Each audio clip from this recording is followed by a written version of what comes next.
So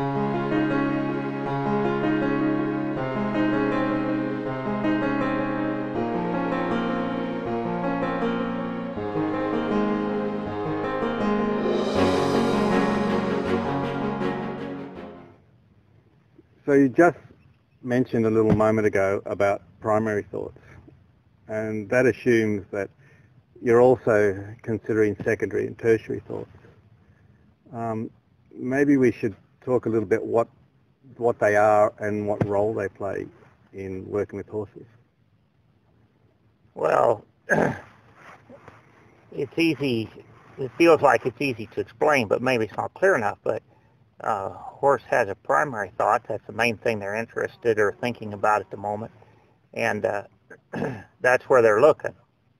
A horse almost can't help but look where his primary thought is. But secondarily, you'll see an ear turn, or even both ears, on something secondary. And the moment this primary is not quite as important, he'll check out the secondary. Not always. Sometimes it goes away.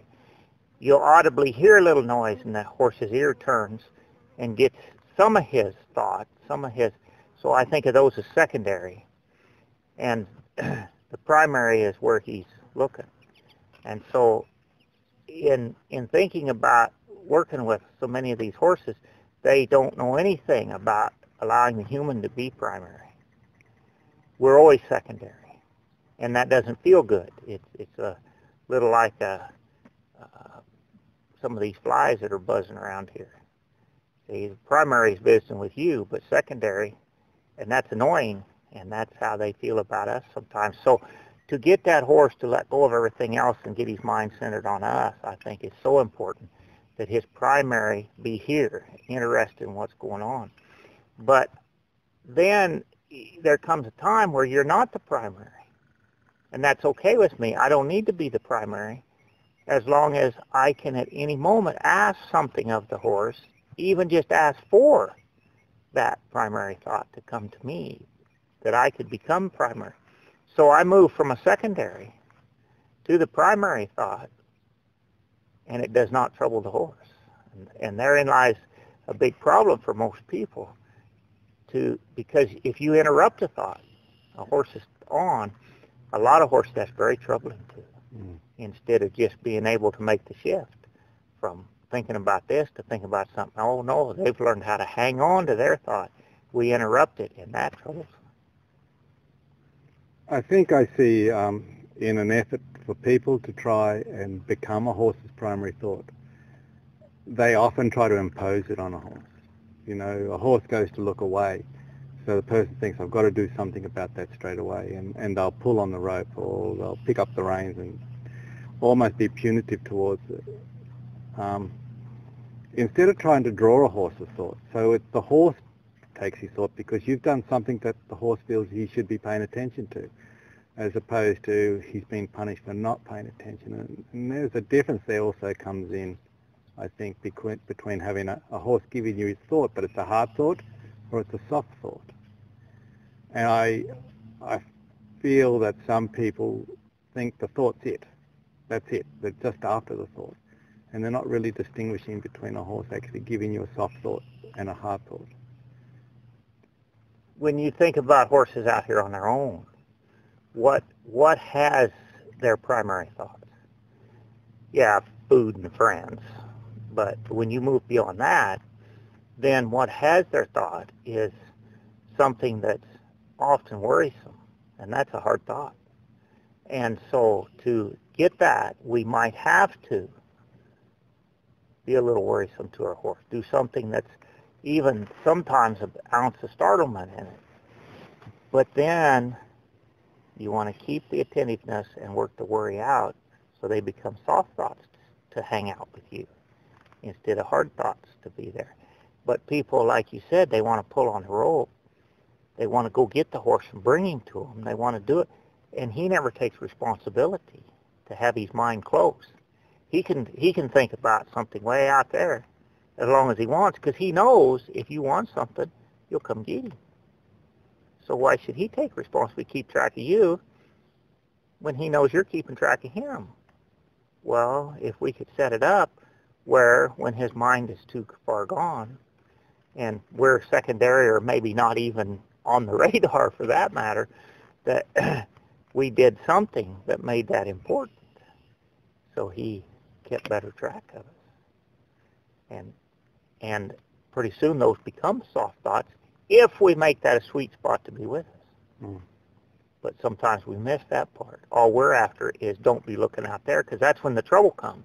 Yeah. So we're punitive about that, but we don't make this a sweet spot. So he doesn't want to be here. And we haven't put the responsibility on him to be here, so now we're in this little deal all the time of his mind leaving and us trying to drag it back. Yeah.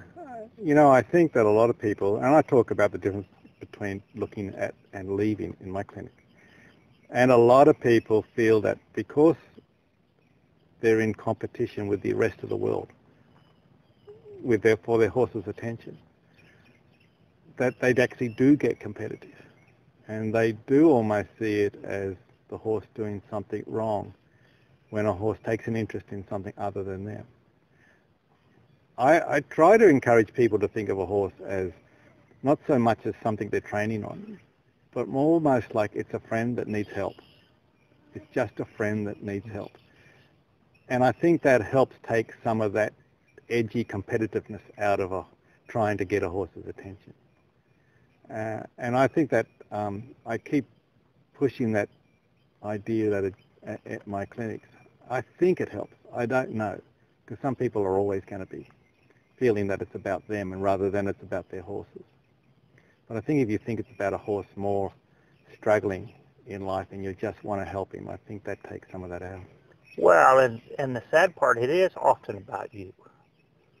But not in a personal way people take it. It's because you're making it where he doesn't want to be here. Yeah. So now you're causing him to mentally leave, not just look, but mentally leave, because he's thinking about how good it would be to be somewhere else instead of making it good to be here with us. And I told somebody the other day that went to pet their horse, and I asked him what the feeling was inside him at that moment. And it wasn't, the explanation sure wasn't what I was in hopes, because the horse had really been in a little strut, and he got there, and I suggested they pet him like it was an honor to get to work with him. Mm. And it impacted him hard, and I didn't expect to impact him that hard. But if we could do that more, Yeah. treat it like it's an honor to have the horse's attention, not demand it and be upset when it leaves, but figure out how we could get it back here and then treat it like it was an honor. Yeah, I think that's part of the secret of what you described as helping a horse find that sweet spot to be with us.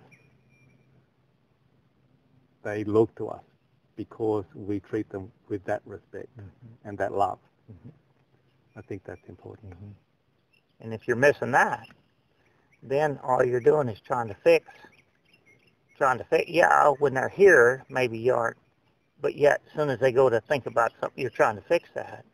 But if we could concentrate on the other side of how to make this a really good spot to be, whether that's standing here looking at me, whether that's 20 feet from me doing a job, or whether I'm sitting on him doing a job.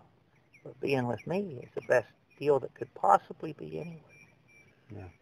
But if we don't see it as a bit of an honor to get to help that horse feel that good, be there with him, helping him, then he feels like we don't have his best interest. Yeah. Something came up, I think it might have been at a lunchtime get-together at the clinic a few days ago, and you talked about sympathy and empathy and the differences, both what they mean but also how they affect the way we approach working with horses.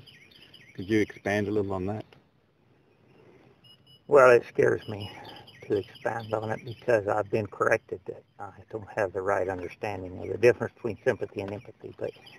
But it seems to me like a lot of people are sympathetic. They feel sorry for the horse and what he's been through and the fact that we're making him do things and however you want to look at it. And so they try to make life better for him in a way that makes him feel better. But it has nothing to do with the horse's needs. And to me, the empathy is when you see the horse's needs and you meet those needs so he can feel better.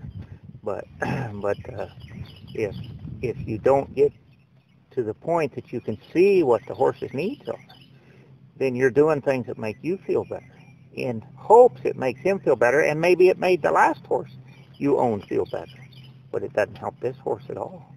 And so to see his needs and meet those needs, it takes what I think of as empathy to really see what his needs are. Yeah, I think they're a tricky combination, and I think a lot of people have sympathy. Most people who get into the horse world I think they have sympathy. But it's hard to let go of that, the needs that we have. I mean, we all have horses for our own reasons, and the needs that we have them for, our sympathy only goes as far as those needs are being met. And then we start to lose it, I think, and we see it all from our point of view. And it's a tricky thing. But I'd much rather a person have empathy than sympathy, if there has to be a choice between one or the other. Absolutely, because people even talk about that the horse should feel better. He should do this because they bought him a new water tub, or they bought him a blanket, or they put him in at night. No, those things are not meaningful to the horse. They aren't meeting his real needs. I think it's even deeper than that, because I've been guilty of this in my younger days. He did it yesterday. He should be doing it today, because he knows how to do it. And, that gets a little bit like, I lost my sympathy because he's now doing this to me. And I've lost my empathy because he's doing it to me. But if the empathy was there, if you saw what his needs were and why he did that, you'd never lose the sympathy, that's for sure. Yeah, I agree. Yeah, but people don't. They want to take everything from a human perspective, and a horse does not have any ill intent. Yeah. And people don't keep that in mind strong enough, that it's not against us, but that's where, if you don't have the empathy, you're looking at it from a human, from our perspective. And it's from the horse's point of view that makes all the difference in whether it's sympathy or empathy. Yeah, I agree.